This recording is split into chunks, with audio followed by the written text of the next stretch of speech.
On today's bonus Locked On Mavs, it sounds from practice. Isaac and I got to sit down with Jared Dudley about why Luka Doncic is so good reading defenses and how he's going to adjust. We sat down with Nico Harrison to talk about the draft. That's a thing that's coming up soon. And Sweeney told us about that defense. Then we talked to Davis Bertans and Theo Pinson. Pinson told us why the bench are totally fine with all the fines. We'll talk about all that and more on today's extra Locked On Mavs. Let's go. I'm Luka Doncic, and this is Locked On Mavericks podcast. Hey, Dallas Mavericks are NBA champions. Bang! Bang! It's good! And the Mavericks have won the game! If you don't believe, you shouldn't be here. I watch basketball for a living. There you go. That's not too bad. Great job. What is it about game ones in this playoff run so far? Is it a feel-out game like LeBron had? It's always a fill-out game, but for us, it's listen, we're playing always good teams. First series you didn't have Luka, you had to deal with that. Next series you're playing arguably the best team in the NBA at home, and then now you're playing dynasty type series of they've seen everything. So, and a lot of this too is our guys have never been there. So for us, we've always been a team. If you look at all year from regular season, that we are a team that responds. We're a team that adjusts. We don't let anything happen where we try to make the same mistake twice and learn. So that's been our MO all season. So I expect that to be tomorrow, man. I expect it to be a different Dallas Mavericks team, a team that's more prepared, more ready, more attentive, more alert, and ready for hopefully to get a win.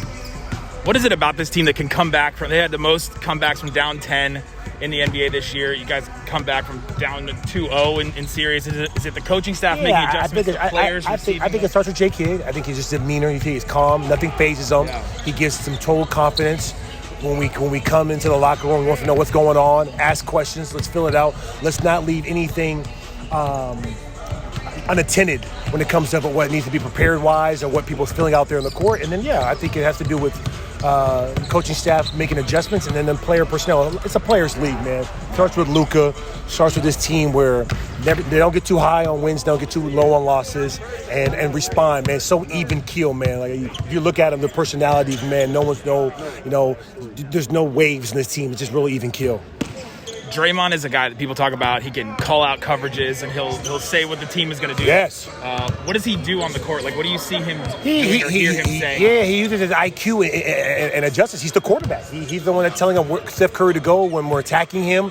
And if he doesn't like where it's going, he just goes rogue and tries to use his basketball instincts. And 8 times out of 10, it's usually good things. Sometimes you can make him pay for 3 points. So we're trying to have a Draymond awareness defensively where he's at. There's a reason why he's always considered Defensive Player of the Year, and his off ball is better than his on ball. And so for that, it's he's the key for him. That's why I thought we did a pretty good job giving him foul trouble. Got to continue that. And then for us, it's a make or miss league. We have to hit shots to put pressure on them to see if they'll adjust at all to some of these coverages. You've seen Luka now for a whole season and a half almost, it feels like. Yep. What is it about him that he can read something really quick and compute it and just attack? I think people don't realize how big his size is and has it, and he has a speed where Americans in the NBA, we haven't caught up with how slow it is and his decision making, how he waits till the last minute, where we're so used to power, speed, athleticism. He comes, a lot of times he getting fouled because he's just going slow where they think he's going to explode. Yeah, right. And we're not used to that. He's the head of the curve when it comes to that. It's even like someone like Kyle Anderson, who's not nearly as good, but still is successful in doing that. It's because we're not used to that in this sport. And so you have that with the Canny where he has his step back, where you have to always lunge to his handle. He makes it very difficult for guys. Last one for you. Jalen Brunson played really well this year. He took another step up. Huge, yep. But he took, a giant step forward. He jumped forward, like a long jump forward. Yep. Did you guys see this coming from him throughout the year? Were there signs where you said, he can get that in the playoffs? Yeah, we saw it early on. I think the goal was trying to get him 6th man of the year, but he was so good we had to start him. Anyone that can create his own shot, and J.K. gives you freedom. We're going to exploit our best offensive players and put them in more positions to be able to succeed. We think Luka should have better numbers here. So should Brunson. Spencer Dinwiddie came, and so that's for the most part you see that. But I just think he just saw the confidence. Like, hey, J.K., keep going. Go. And to be honest with you, too, J.K. or not, let's say it was Carlisle or any other coach, he's in that year where it's go time. It's your extension. It's your money year. And for him, he knows that. And so you have that to be in the system you've been in for 3-4 years, even though it's a new head coach, it's the same team coming back. 1 or 2 guys, and you have a point guard, Hall of Fame point guard, who think, hey, listen, I want you to do your thing. Go out there and do it. To me, he had the recipe for success right when he got here in September. And the legacy with his dad, and he's played and all that. Obviously down 0-1. How does this series compare to the past 2 series? I think we're still trying to figure that out in some ways. As it goes, you find out more about it. We're seeing some similarities in terms of how they're trying to guard us, and then I think defensively, some of the things are different based on their personnel, and there's some things that are similar in terms of how we have to cover the transition and rebounding. So, obviously players change, how they try to play changes, but there's still some similarities in terms of the principles we need to execute on both sides of the ball. Yeah. Is there anything you came out of that Phoenix series learning about this team?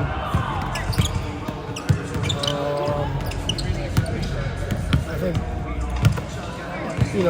the resiliency that we've had all year showed up when we needed it most. I thought, throughout the playoffs so far, we've seen these guys do a great job of understanding what we're trying to do, and then when they need to make plays and cover for each other, they do a great job of it. And I think that showed itself in that series as well. That trade happens at the trade deadline, and it feels like kind of just the team shifted into this smaller ball, more. They say smaller ball because obviously we traded KP in a 7-2 guy in KP, but how was that transition post trade deadline to what this team looks like now? So you're asking, sorry, say it again, Isaac. Like defense, sorry, it's a bad worded question, but trade happens. How does this team defensively different after that trade? Well, I think a little bit smaller. So you saw Maxey playing a lot more of 5 than various other spots. But I think just in general, our job as coaches is to understand, who our players are, who we're trying to cover, what they're trying to do offensively, what their skill set is, and then, you're trying to play to your strengths and minimize your weaknesses and whatever it is you're doing. So, as your personnel changes, some of those things may change as well, but in general, I think the goal is still to try to get better shots and more shots than our opponents. Just change it a little bit in terms of who's doing what on both sides of the ball. How have you seen Luka get better defensively since last year to this year? Well, I think his stance, vision, and awareness have been very good. He's a high IQ player, so his ability to read the game on offense is still there on defense, and he's done a good job of that. I think he's done a great job in terms of improving his pick and roll defense and his willingness to compete, in all areas defensively on the ball. He's a great steals guy. He's a great rebounder. He's a competitor. He's got good size, and he's got high intelligence. I think one of the things that I've been really happy about is his communication on defense has gotten better as the year's gone on. I can't speak to what it was last year, but he's improved in that area, and I think that's great. Anytime you've got guys who are high intelligence and playing with energy and willing to communicate with their teammates, it makes you a better defensive team. Yeah, I think that's some of the ways that he's helped us, defensively that wouldn't stand out. Just watching the games. The Warriors, it felt like they threw a bunch of different looks defensively at you guys last night. How do you adjust to something like that, or try to predict something like that when you're seeing different looks? Well, I think, we prepared for a fair amount of what they did. But, seeing it full speed live and in person is a little bit different than going through it in practice or in a walkthrough or whatever. So now understanding some of the things that they're trying to do and just making good decisions when it occurs is, the name of the game at this point. So our guys did a good job of that throughout the year and did a good job of that throughout the playoffs. This is no different. Just, it's doing your fundamentals and executing your fundamentals as individuals or as a team, as hard and as well as you can against teams that, as you keep going, are very good. Yeah. What makes you guys so good at adjustments? I feel like you see it both the past 2 series that you guys have made adjustments and they worked out. How do y'all execute adjustments so well? Coach Kidd does a great job of seeing what's going on and getting the guys to do the things that we need them to do. I mean, pretty simple. Yeah. Players are talented and great players, and head coach understands and sees the game as well as anybody that's ever played it or coached, and has done a great job with the team doing that. Last one for you. Yep. Team chemistry-wise, how's this? You've been around different NBA teams. How important is it? Feels like this team is super close, super tight. How important is that to an NBA team? I think it's important and valuable off the court, but even more important and more valuable on the court. And I think that's one of the things that I've been so impressed with and made this team so fun to coach is how well and how close they are on the floor, knowing, each guy can answer, who am I, who is my teammate, at a high level. And that's really, really important. And I think they genuinely take pride and enjoyment in each other's success and have done a great job of doing things together, irrespective of who we played or what round it's been. And so now the challenge is to keep doing that, against the Warriors, who've been a great team for close to a decade. Yeah. Those 3 guys been together for 10 years. I mean, great. Yep. Awesome. All right, coming up, we're going to hear from Theo Pinson about why the Mavericks are totally fine racking up those fines on the bench, what Mark Cuban has brought to those little huddles at the end of the bench, talk with Davis Bertans, and we'll also talk with Nico Harrison, looking ahead to the NBA draft, what the Mavericks could be thinking there. But before we do, let me tell you about Truebill. Truebill is an app that helps you stop getting scammed. There's so many different scams. All these subscriptions, they renew without your consent and they try to take your money. Well, Truebill helps you take it back. It's a new app that helps you identify and stop paying for subscriptions you don't want, need, or simply forgot about. On average, people save up to $720 a year with Truebill. You can go and get a Truebill concierge that will help you cancel the unwanted subscriptions you don't want anymore. Don't fall for subscription scams. Start canceling today at truebill.com/LockedOnNBA. Go right now. It's truebill.com/LockedOnNBA. It could save you thousands of dollars a year.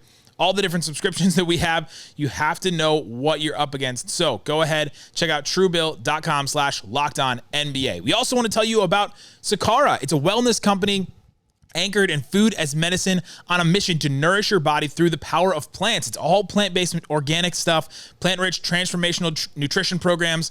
And it's not just, okay, they got some snacks, okay, they got some meals. They'll give you a plan.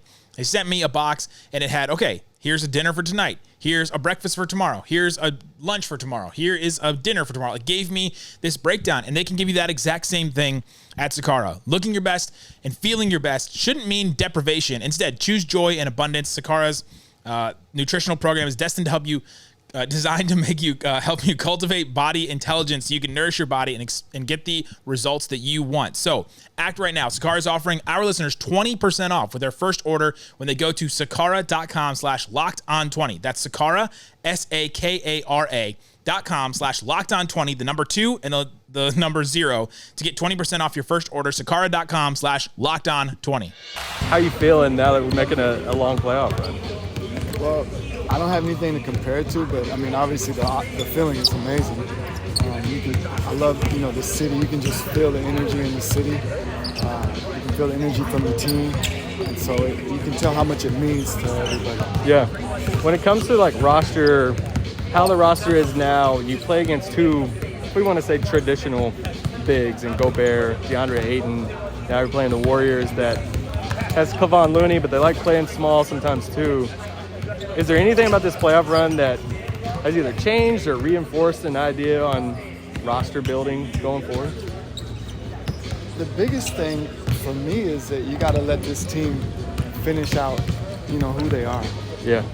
because we're still playing. So it's tough to say like, hey, we need this, we need that, because we're continuing to win. And so I think you got to let it play out and let this team define who they are. And then after that, we can, when the dust settles, we can kind of figure out where we need to make improvements.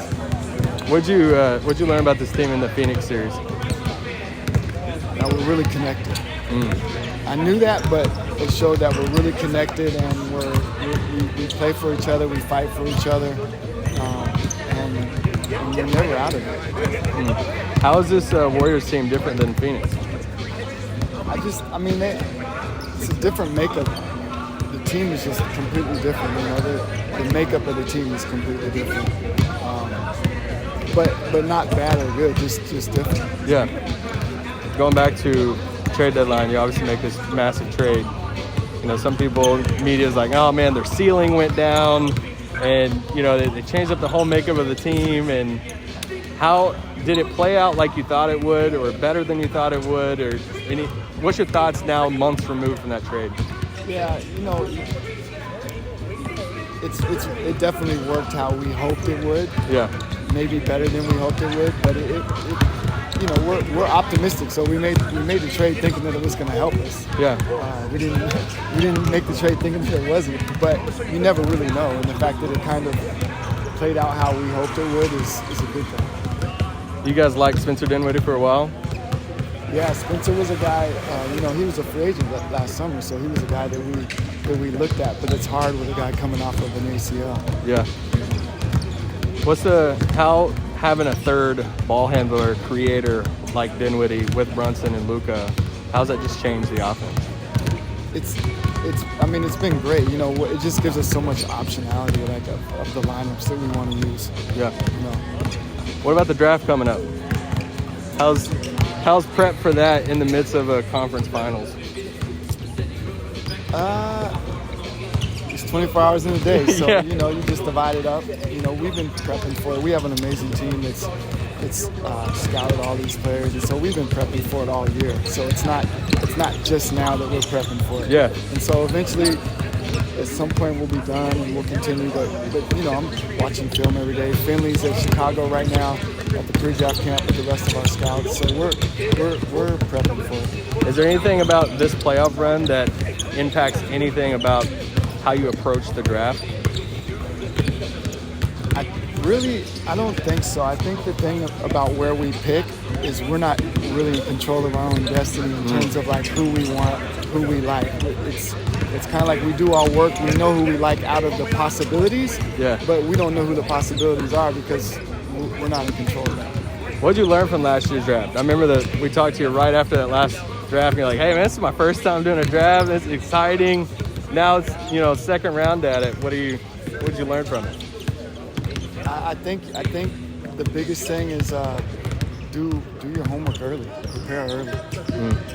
So come draft day, draft week, that you're locked into what you want to accomplish. Yeah. And you're not scrambling. Yeah. Awesome. I appreciate it. I don't know if you remember, you came on our show a little while ago. Yeah. We were talking about Rudy Gobert and what he was telling you guys on the bench. Mm-hmm. How did that change? How did that relationship between Devin Booker and Chris Paul change between you guys and the bench? Because you guys were going at it at times. We're definitely going at it. Competitors. Chris still my guy. He texts me after the game telling me congratulations, stuff like that. So we still in good shape. But, when that ball gets rolled up, it ain't no friends no more. We're trying to beat each other. Chris mentioned you by name as a player that was a good player in the series. That goes to your more than a hype man thing that we were talking about. Literally. I just try to do whatever I can to help my team. And now we're in a position to go all the way, and so I just want to do everything I can. What's it like on the bench? A lot of people talk about Draymond Green. He calls out coverages. They say he calls out this. He's the quarterback on the defense, something like that. What is that like seeing that from the bench? What is he calling out? What is he saying to? He's just student of the game, man. You can tell he studies film and try to look at guys' tendencies and stuff like that. So he's impressive to watch, but at the same time, we gotta make him play too, and we're gonna do what we can to do that. And but like I said, he could win Defensive Player every year, literally could. He does so much for his team, but just give props to guys like that. What's like a thing that he'll call out? Will he say like, pick and roll left side? Will he say they're running this? Or does he know, does he ever call a play and you guys go, how does he know he's calling our play? I'm gonna be honest, it's not one thing that we could call that the other team don't know at this point. Right. And the same goes for them. You know what I'm saying? It's about stopping it and doing what our game plan is. And I think that's the biggest thing, just getting back to what we do and adjusting from game to game. Every game is different. We make 5 more threes that first half. The game's completely different. Yeah. So it's literally a chess match, and that's what you love about the playoffs. Oh, it's the best with the adjustments and changing things up. They threw a ton of different defensive coverages. They threw zone, they threw some box and one, they threw all these different things. What's your job on the bench? I see Sean Sweeney just screaming his butt off on the bench. What's your guys' job to call those different outs since they're sending so many? Yeah, pretty much the same thing. Just trying to help them out as much as we can. Maybe they don't see it as quick as we do. And if we see something, we're going to say it. And I think that helps everyone out. And we just go out there and try to do our job as far as being the communicators on the bench. It's better to have a whole team trying to help instead of just 5 guys and you just watching them try to figure it out on their own. So we'll just keep taking those fines and see if we can keep moving on. You're costing the franchise more money, but it seems like Cuban's okay to pay it. Yeah, I mean, it's actually ridiculous that we're getting fined for something that's helping the team. You know what I'm saying? Yeah, right. We're sitting here, we're not doing nothing, talking junk to the fan, nothing like that. We out here trying to help our team win games, and we're getting penalized for it. So I guess we got to sit down and on the bench and just sit there and twiddle our thumbs and just stand up and cheer when we score a basket. It's not even shut up and dribble, right? Exactly. Literally, it's ridiculous. So, but did they give you any more information, like what it is? That you guys are standing over the line, or you guys are in a space where you're not supposed to be? People can't see. Oh. Well, if you pay, people say that the worst seats in the AAC are right behind right behind where Cuban sits. That was the thing before. This even happened. Where you sit, you don't. Why would you want to sit behind the bench anyway? Because at some point they're going to stand up, and it doesn't matter. The best part of the game is at the end of the game, and guys are going to stand up, so you won't see the game. So it's whatever. I'm not even worried about it. What's it like to have Cuban in that group with you guys? It almost feels like they gave him a contract. And he's on the bench. I mean, you just love to have a guy like him invested just like us, invested in winning, cares about winning, and I think that's huge. Does he talk more trash, or do you guys talk? Nah, we talk more trash. What's the Cuban trash talk? What's his go-to? He doesn't talk trash. The main people he talks to is the refs. Yeah. Than anybody. He don't talk to the players at all. Appreciate it, man. Thank you. Down 0-1. What's your thoughts? Are you thinking about, hey, we were down 0-1 the first 2 rounds, we're good? No, that's what the home court advantage gives you. You're the home team, you're supposed to win at least the first game, or if we get out of here with 1-1, that's gonna be great. And overall, we did not play our best game on either side of the floor. Missed a lot of open threes. We take care of those things, shoot a little bit better. We're right there. How do you view coming out of game 1? Do you say, hey, we got our shots, we just missed them, or is it, hey, we got to make some adjustments to some things, or is it both? A little bit of both.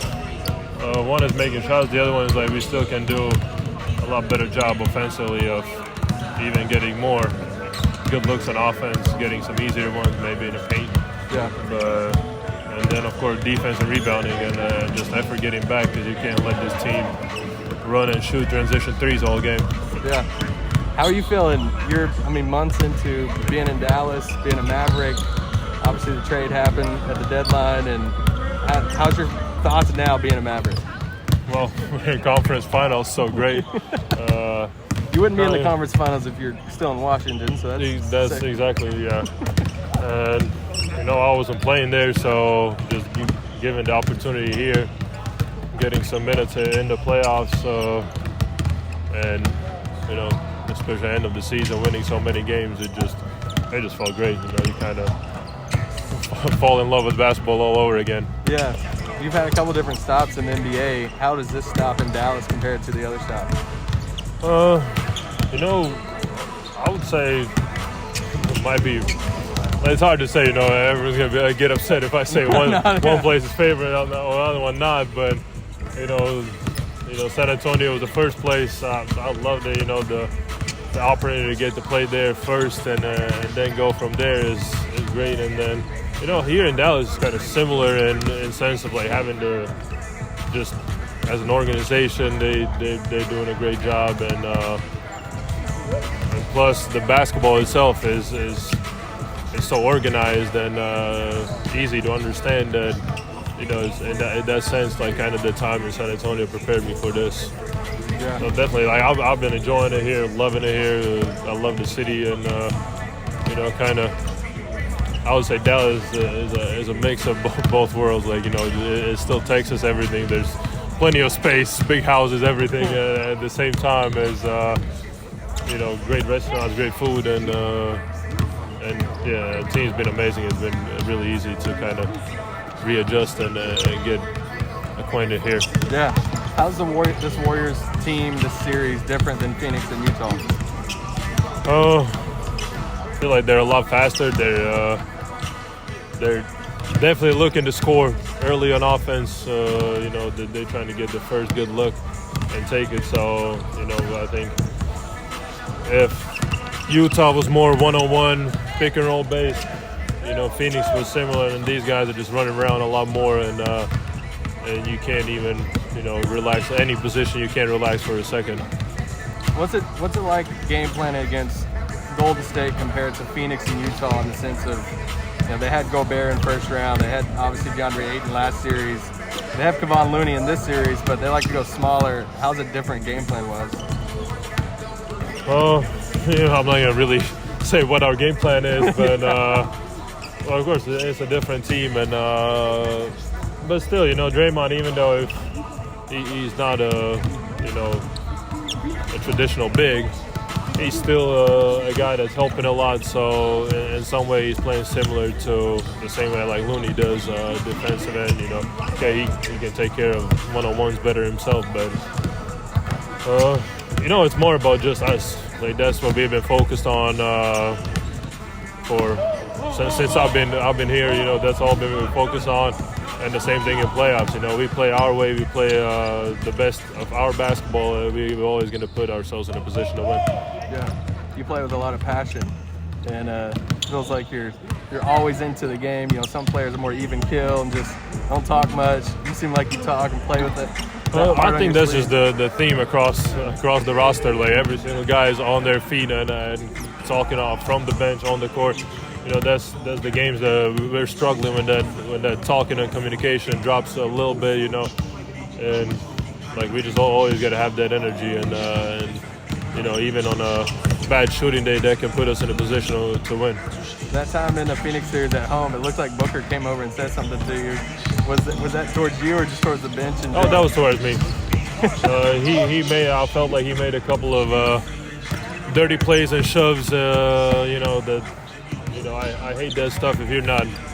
One thing is playing physical, and the other one thing is just trying to take some cheap shots. So I told him what I think about that. Yeah. All right, Davis, I appreciate it. Thank you. Good luck, man.